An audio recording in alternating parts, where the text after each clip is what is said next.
So it's interesting because you're quoting things, especially from the 1980s. Now, when you think about it, that's current history.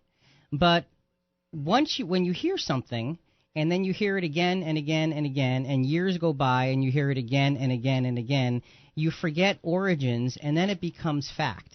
So the idea of Palestinians being Arabs who are being displaced by Jews, and I think, Ken, would you say that's sort of an accurate description of what the common definition of Palestinian is? Arabs who have been unjustly displaced by Jews?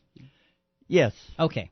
So you get that sense of these are, quote, Palestinians. However, that definition began in 1967, was recognized into the 80s as being a created definition.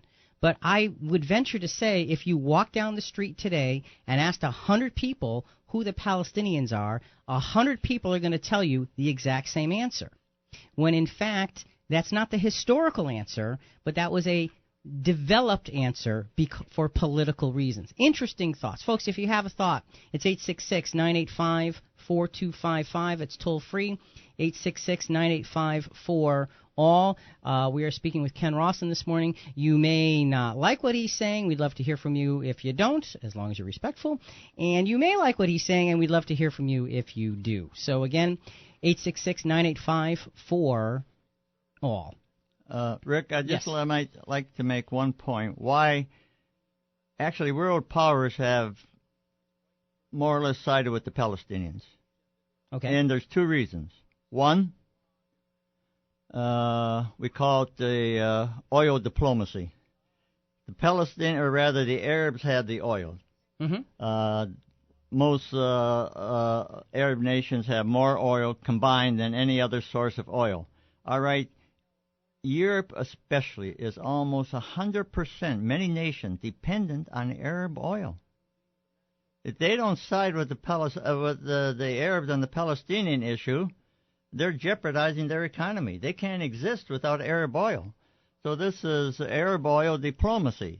Secondly, the millions of dollars that have been devoted by the Arab countries to promote the Palestinian propaganda that the land belongs to Palestine, this propaganda machine fed by millions and billions of dollars has just taken over the medias of different papers in different countries, because most newspapers represent the welfare of their country.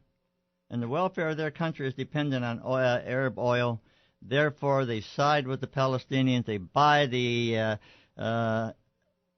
Arab oil financed propaganda that the land of Israel actually belongs to the Arabs or the Palestinians.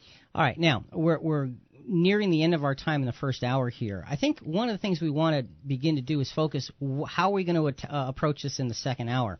And Ken, I think one of the things that we're going to need to spend some significant time on is, all right, we've developed a prophetic, a historical, and a legal aspect to this. And we're looking at some of the political decisions of necessity, as you just put it, from some world nations.